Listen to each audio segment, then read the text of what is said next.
Hello and welcome to Dear Franny, the podcast of uncommon conversations about love and manifestation. I am your host, Francesca Hogi. Thank you so much for listening. If you are new to the podcast or you haven't listened in a while, you should know this is the 4th season of the podcast, and each season has been a little bit different. Season 3 was really straight dating advice and guidance. Season 2 was a mix of dating advice and also interviews with different types of experts. And season 1 was a lot of interviews, all interviews actually, with all different kinds of people who I personally just find fascinating and, wanted to have a conversation with them about love. Some of those people are quote unquote experts and others are just interesting people that I enjoy talking to. So as we approach our 100th episode, which is going to be going live in a couple of weeks, I just want to encourage you to go back and revisit any old episodes that you might have missed. We've been doing this show for 3 years now. I'm very grateful for every single person who's taken the time to listen. So thank you for being here. All right. My focus for this season has been manifestation, generally speaking. It's such a big topic and I could do 100 episodes on manifestation, but this season, each episode sort of building on each other and really leading up to this particular episode, because I know that a lot of people who listen to this podcast because you are single and you are wanting to co-create a really beautiful, lasting romantic relationship. And that's what I help people do in real life and also here on the show. So today's episode is about manifesting love. And is it actually possible to manifest love? Now, I've spoken to many people about love, about dating, about relationships, and many of those people obviously single. One thing that I commonly hear, even among people who generally believe in manifestation and they can see how in particular areas of their lives they have been able to manifest, and they might consider themselves even to be very powerful manifestors when it comes to particular areas of their lives. But many people definitely carve out romantic love as an exception. I recently asked someone, and this is not the first time I've asked someone this, and it's not the first time I've heard this answer, but I recently asked someone, well, do you believe that the universe wants you to have a beautiful romantic relationship? And she said, ooh, I don't know about that. And I said, okay, well, do you believe that the universe wants you to have good health? She said, yes. I said, do you believe the universe wants you to have healthy, beautiful relationships that aren't romantic with your friends, with your family? She said, yes. I said, do you believe the universe wants you to be financially abundant and to have all the resources you need to take care of all of your needs? And she said, yes, I believe that. I said, okay, so why is romantic love, why does it have this special carve out? And she couldn't really answer the question, but I know the answer to this question because this is something that I deal with all the time in my work as a coach, but this is also something that I had to deal with myself. I used to very much feel incredibly disempowered when it came to love. And when I started studying, quote unquote, learning about manifestation back in 2006, actually before that, 2004, 2005. And at that time, I was like, oh my God, this is amazing. I can have all the money that I want and I can also have love. Great. This is amazing. But then very quickly, I found myself hitting a wall and saying, well, I don't really know. I mean, I want to believe this works and I want to believe that I can manifest a beautiful relationship, but I'm just not sure if I can. So the first question that I want you to just reflect on as you listen to this episode is, where are you in that journey? Do you believe that manifesting love is possible? Are you completely skeptical about it? Do you believe it's possible but unlikely? Questions to ask yourself as I make the points that I want to make,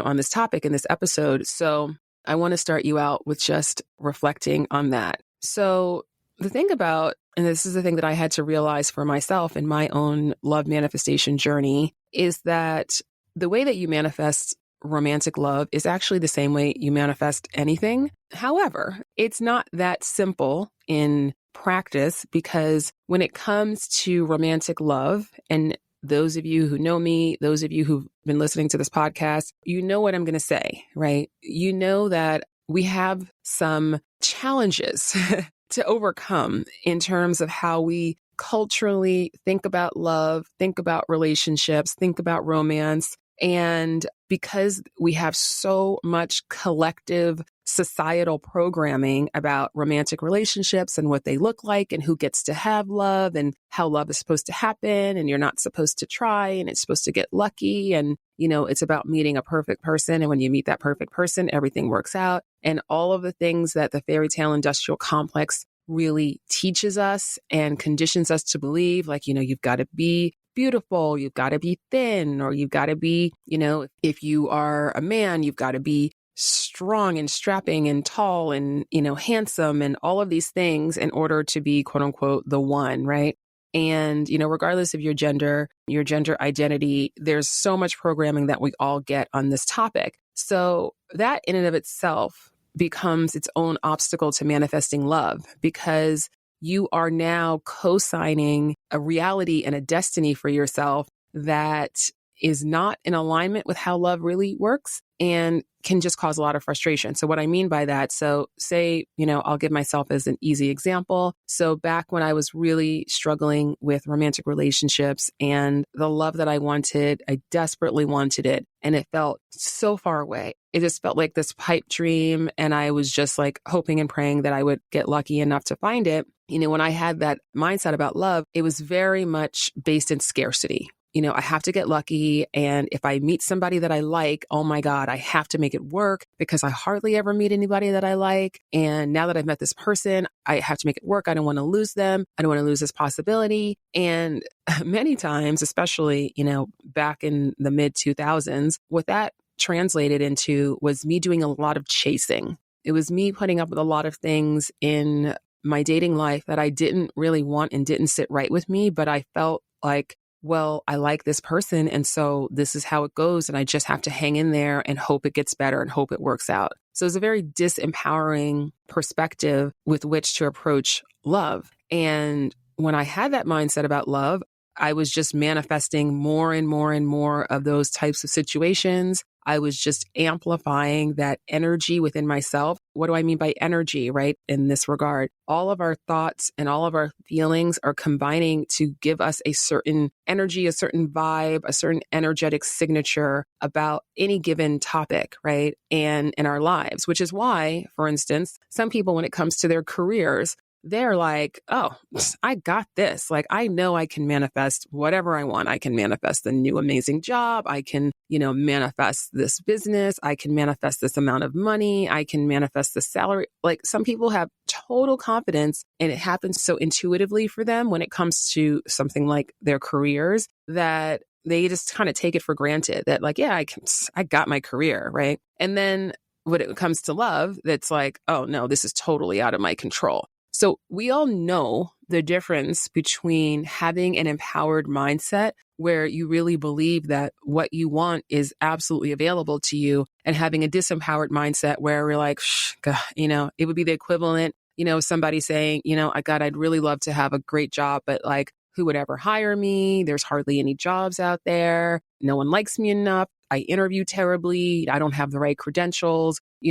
People like me don't get hired for the types, fill in the blank of all of the story.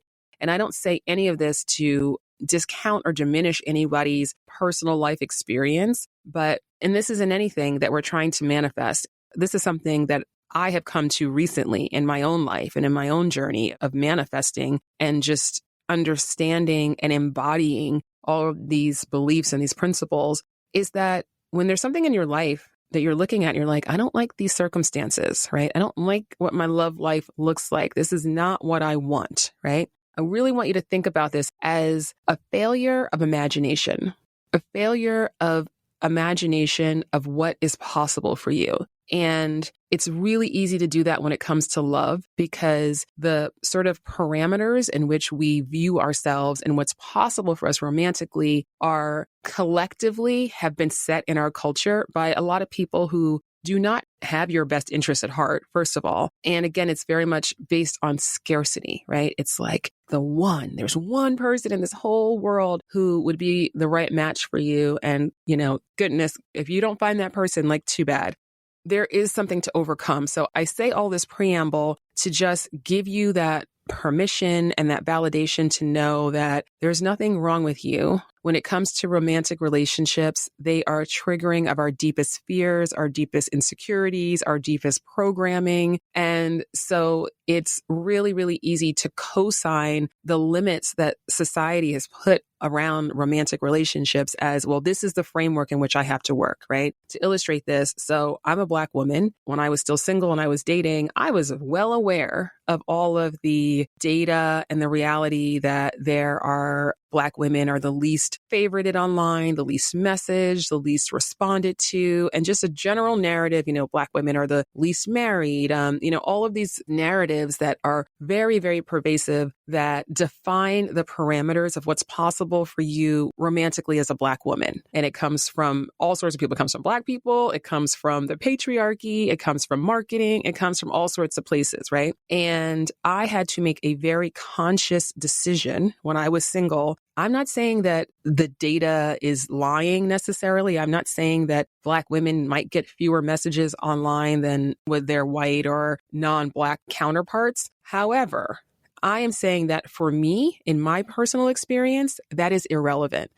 I am not willing to define what is possible for me from a place of limitation, from a place of insecurity, from a place of scarcity, from a place of not enoughness, from a place of undesirability, which is a big thing that Black women absorb. And not just Black women, lots of people, right? Regardless of your race, regardless of your gender. That was the real turning point in my love journey, is when I decided, no, I had faith that the fact that I had in my heart this desire to have a beautiful relationship, that meant that I could have one, and that nothing about who I am was disqualifying me of that. And this is really, if you're going to practice manifestation, this is really the type of mindset that I want you to really focus on, because famously, Albert Einstein, I think I've got to do a little bit more research on this quote to make sure he actually said it, but it is attributed to him, which is, no problem can be solved from the same level of consciousness that created it. So when it comes to romantic relationships, if we are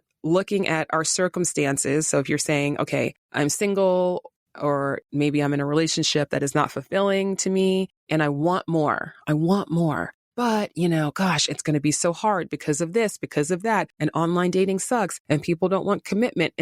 So what you're doing, you are embodying and you're operating from the same level of consciousness that has dictated and created the circumstances that you're already in. So talking about manifestation, which is what we're talking about, that's what this whole season is about. That's what this whole episode is about. Then you have to understand your opportunity as well as responsibility. I mean, you don't have to do this because you can do whatever you want. You get to live whatever life you want to live, right? But if you want more, then it's your responsibility to say, okay, well, I need to make sure that I am doing my part to actually believe things that serve me, because your faith has no effect on how the universe operates. Whether we believe or not, it's like gravity. I don't have to believe in gravity. I'm sure there's some conspiracy theorists somewhere who don't believe in gravity. And they think that, governments just have like implanted magnets in our brains and that's what's like holding us to Earth. I mean, I don't know. But whether you believe in gravity or not, it is in operation. And so goes with the spiritual laws of the universe. Right? Your faith doesn't affect how the universe operates, but your faith affects how you operate. So if you operate from a place of that scarcity mindset or that fear-based mindset or that limited mindset about love, say, well, this is what's realistic. Well, I'd really love to have this kind of relationship, but that's not possible. I'll never get that. Nobody else wants that. Fill in all the blanks of why that's impossible. Occupying that level of thought, occupying that level of belief, occupying that level of consciousness is only going to lead you to perpetuate that same thing that you do not want, because that's how it works. When I talk about love and when I coach people, I'm really focused on number one, mindset, right? So what do you think about love? What do you believe about love? How do you think love happens? And understanding that, because if you have a mindset that's totally rooted in scarcity and fear, then all of your decisions are going to follow from that. So number one, I want to make sure that people have a mindset that supports them in actually going out into the world and co-creating the relationship they want. And then I focus on the heart set. So the heart set is, and I call it heart set, right? And what I mean by that is, how much do you believe that you can have the love that you want? How much do you believe that you deserve the love that you want? How much do you believe that you are worthy of it, right? This all goes into self-love. And this goes into, really taking a look at what some of those beliefs are that maybe are wounds that need to be healed in order for you to really let the love in that is waiting for you. And then I get into the skill set of like, okay, this is how you date. This is how you flirt. This is how you figure out what your relationship needs are. This is how you determine whether somebody is ready and able and willing to be the type of partner that you are seeking. This is how you, navigate online dating. Here's how you meet people offline, because I never want anybody to be solely dependent on online dating, right? Every time you leave your house, you have the ability to meet someone special. How do you communicate? All of these things in that skill set category, right? Which is huge. But these things, they go in order for a reason, right? And then there is the soul set. So the soul set is actually the most important thing. But for most people, we need to kind of work our way up to this. And it wouldn't ever be last on the list, but just for the purpose of this podcast, it went last. And so what I mean by soul set is everything I've been talking about. Do you believe in manifestation? How do you believe that the universe works? Because if you don't believe that the universe works in your favor, right, then again, it's like you don't have to believe it. It still does, but you will not receive that benefit because you will not be open to receiving that benefit. Here, let me give an example, like really briefly, going back to the example of somebody who might want to have a better career or do something more exciting, more engaging, more lucrative, right? But they have a lot of doubt. They have a lot of fear. They have a lot of story that tells them, I can't have that, right? So what would happen if they did get an opportunity? And by the way, we all get opportunities, right? You get opportunities for love, whether you're paying attention or not. We get opportunities for money, whether we're paying attention or not. These opportunities are always arising in our lives. So, but say somebody just directly says to this person who wants to have a better career, maybe there's a new field they want to enter. Hey, have you ever thought about getting into this field? I think you'd be great. I would love for you to come to my office and I'd love for you to meet my colleagues. And, we're hiring for, an entry-level position. And I think you might be a really good fit. So if the person who really does not believe that they are worthy, that they are capable of having that, of having the success that they want, are they going to say, yes, great? And they're going to show up and they're going to, put their best foot forward and they're going to be excited and they're going to work hard and see this as their opportunity? Or are they going to make an excuse as to why they can't do it? Or maybe they'll say yes, but then they're like, then they start freaking out and they start talking themselves out of it. And maybe they call back and say, I'm not going to be able to make it. Or maybe they do things like they show up, but they show up late and they show up unprepared, which is all these ways which we subconsciously keep ourselves stuck in that place of our limits of our belief and our deservingness. I look at it now, it's a failure of imagination. It's the limits of your imagination of what's possible for you. And it's the limits of what you believe you deserve to have and what you are worthy of, right? And so I haven't mentioned self-compassion yet today in this episode. I normally do. Self-compassion is really, really important here. It's the first element of self-love as I define it. And that's just the willingness to give yourself a break. So none of this is your fault, right? There's something wrong with you. You didn't do anything wrong. We all have shit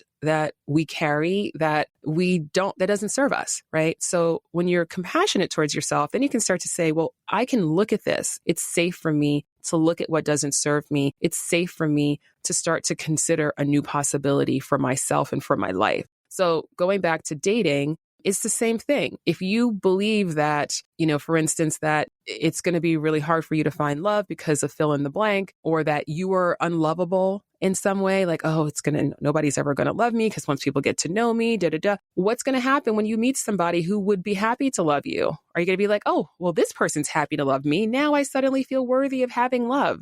No.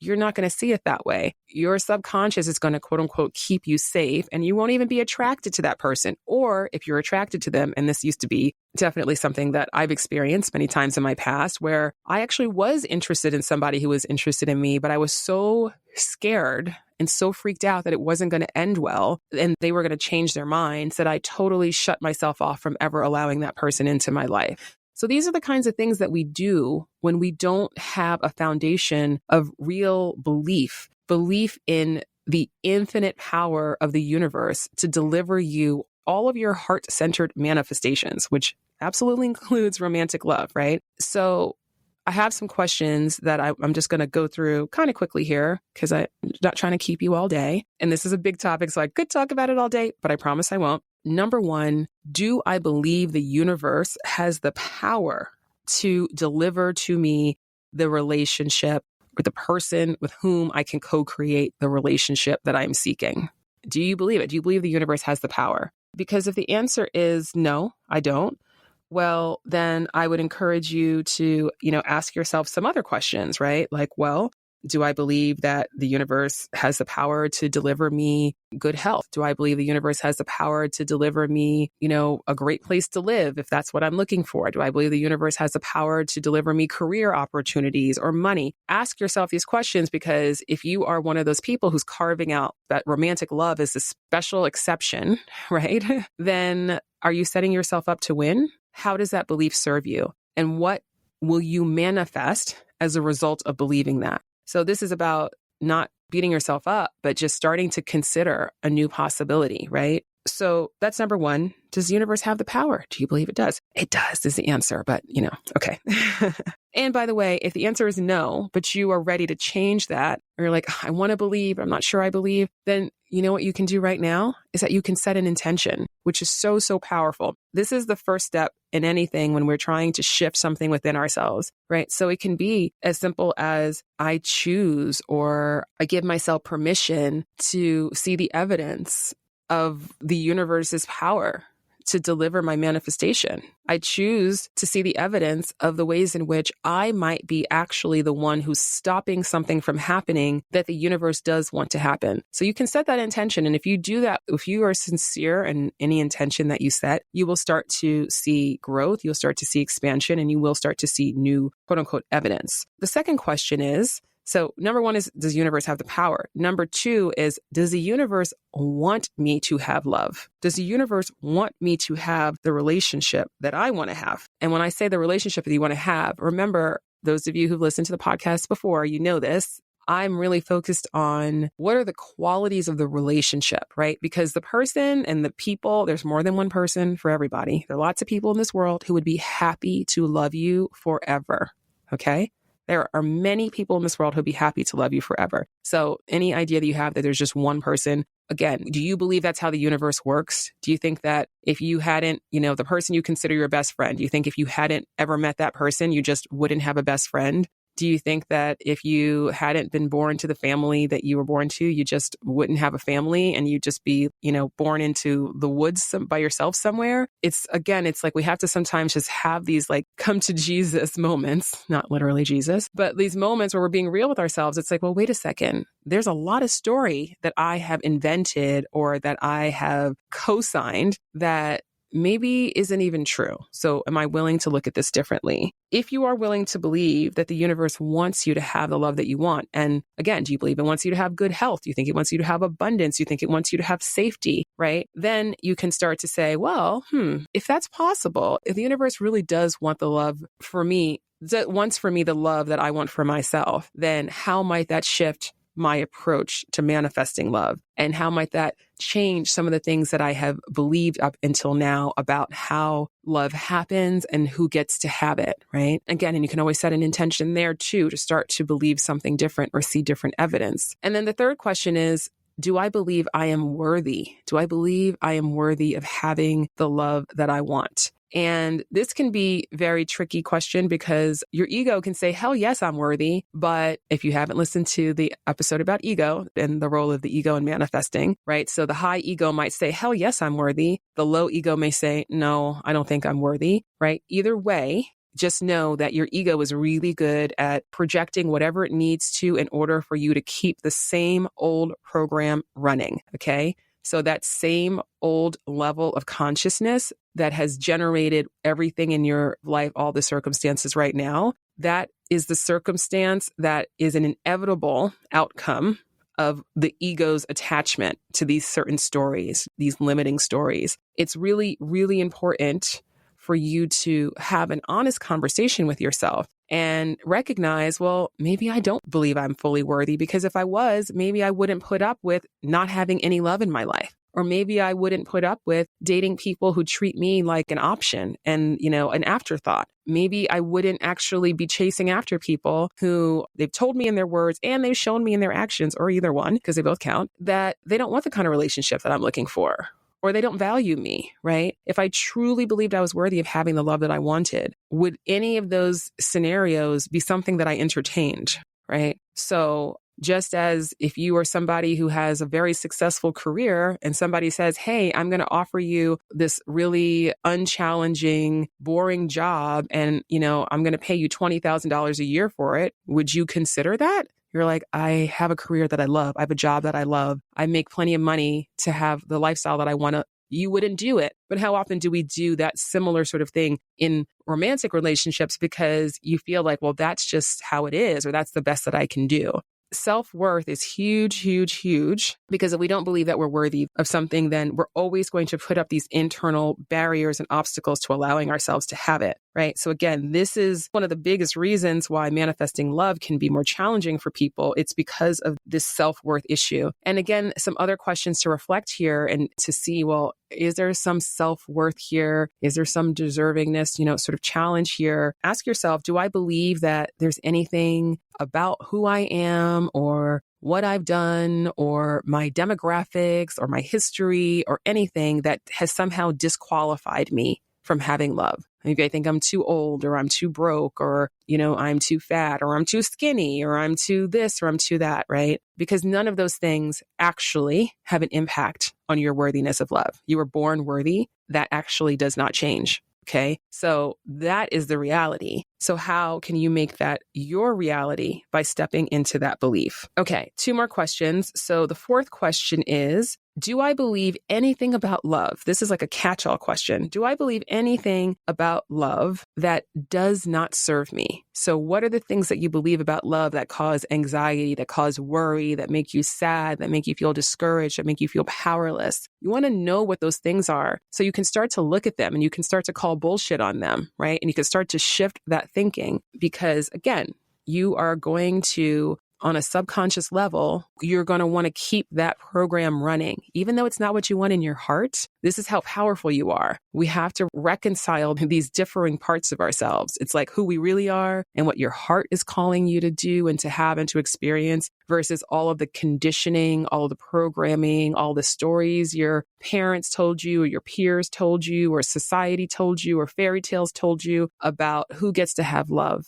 And if there's anything in there that does not include you in that definition, then I really encourage you to take a look at that and really ask yourself, am I willing to release this belief? Am I willing to believe something that is in alignment with what I want to experience in my life? So important. Okay. And then the 5th and final question is, do I believe in the power of manifestation? So I already asked you this at the top, but this is, again, I want you to reflect on this. Do I believe in the power of manifestation? So if the answer is no, I don't believe in the power of manifestation, then I don't know. I guess you could probably stop listening to this episode. I mean, I'm happy that you're listening, so I don't want to encourage you to stop listening. But if you don't believe in the power of manifestation, again, your faith in how the universe works is irrelevant to how the universe works, but it is highly relevant to your life because it's going to dictate what you allow to manifest in your life. So if you don't believe that manifestation works, then the only alternative then is to continue to exist at a scarcity level of consciousness around love. That's it. If you don't believe that love is the most abundant force in the universe, if you don't believe that the universe has the power and also wants what you want for you more than you want it yourself, why do you think we're all born with a desire for love and connection and intimacy in our lives? We're all born with it. Everybody has it. We're all born with it. So do you think that we're all born with something, that this need within us that just is impossible to be fulfilled? Like, that would be a pretty whack setup, right? So it's like starting to break down some of these beliefs is so powerful. And you don't necessarily have to do some huge 180. It's just a matter of starting to have a shift. Okay, so those are the questions that I wanted to share with you. And I hope that gives you a good starting point to start to examine where you are right now in this manifestation journey and in this soul set, right, department, but also to start to shift it so you can start moving closer and closer to the love that you want. And actually, I wouldn't even think about it as moving towards it so much as allowing it to move towards you and allowing yourself to be open, right? And to take inspired action. One thing that I always say, to people when they're like asking me questions like, oh, which dating app should I be on? Or, I went out with this guy and like or this person, and what do you think I should say? Like, do you think I should text them? And, I haven't heard. And I understand those advice questions that people have, those questions. And Lord knows I had a million questions, at one phase of my dating journey. I didn't know anything, but it's also like going through the motions of dating. If internally you are not actually believing that the love that you want is possible, and therefore you're not actually opening your heart to receive it, and therefore you're going to always settle. You will always settle. If you don't believe that you can have a partner who is, who's really aligned and compatible and you have a beautiful relationship, then you will always settle for less than that. Why wouldn't you? I mean, that's only logical because you're co-signing whatever constraints you have absorbed from whatever sources. So if you're willing to start to consider and start to dream and have more imagination about what's possible for you, that is life-changing right there. As I said, when I made this shift, that changed everything for my personal love journey, because then I was able to navigate dating from a real place of knowing, like, first of all, I could get excited about it. And then I could say, well, hey, if it's not this person, it just means it's somebody else. And I'm excited to meet him, right? And it was this faith as it grew in me, so did the certainty. And when I actually got to the place, I remember waking up one morning and, I'd been doing this work for a while, and I woke up this one morning and I had this feeling in my chest, and it was this really excited feeling. And I was like, oh my God, I'm about to meet this guy. It was like, I just had this realization. I was like, and I got a little freaked out. And I was like, oh my God, am I going to meet this guy? And I said, I took a deep breath and I said to myself, this is okay. It's okay. You're ready for this. This is what you wanted. You can do this. So I had to give myself a little pep talk, right? To calm myself down, which is also just goes to show you, we can want something so badly, but it doesn't mean that we're actually internally open to receiving it, not fully, right? And so I recognized that. I was like, wait. I don't want to close up. I want to stay open, right? So I made that decision. I set that intention to keep my heart open and to stay in that place of excitement. And it was about 2 to 3 weeks later that I met my boyfriend, and I met him walking down the street in LA. And it was completely the universe who put us on that corner, because it was a bizarre set of circumstances that led us both to be in that place at that time, especially him. But me too, because I had been delayed. I had been quote unquote delayed by something out of my control. And I was frustrated that I'd been delayed. But if I hadn't been delayed, I wouldn't have been on that corner at that moment, and I wouldn't have met him, right? So that's how the universe works. We can get so stuck in the how and the when. That's not your department. Your department is, what do I want?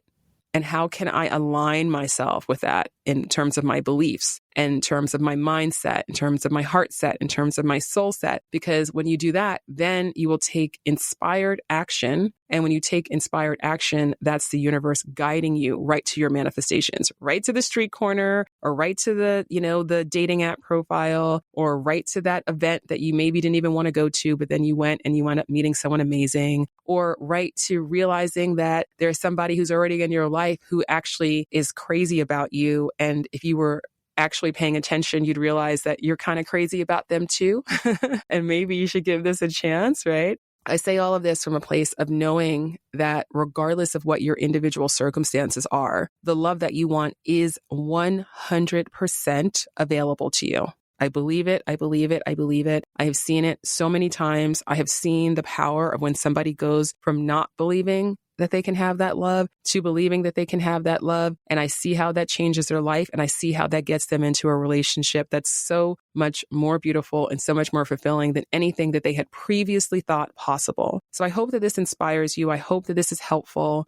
I also want to remind those of you who are listening that I am right now taking on a few new clients. So if that's something that you're interested in, reach out to me. I am at Dear Franny on all the socials, and please feel free to connect with me there. Instagram, Twitter, Clubhouse. You guys know I'm hosting a room about manifestation every Monday on Clubhouse, right? At 4 p.m. Pacific, 7 p.m. Eastern, midnight UK time, et cetera, et cetera. So And there's also replays available. So if you can't attend live, you can still listen to the replay. So find me on Clubhouse. The link to my Clubhouse bio and my other profiles are also in the show notes for this episode. So connect with me there.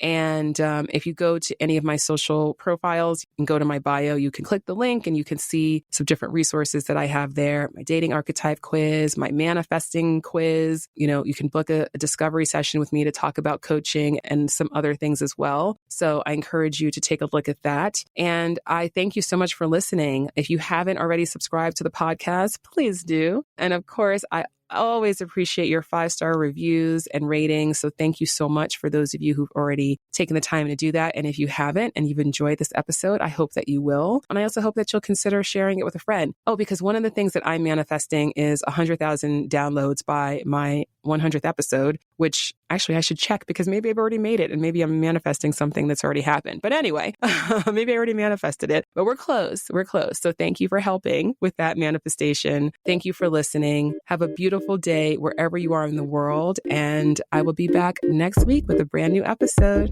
Okay, till then, goodbye.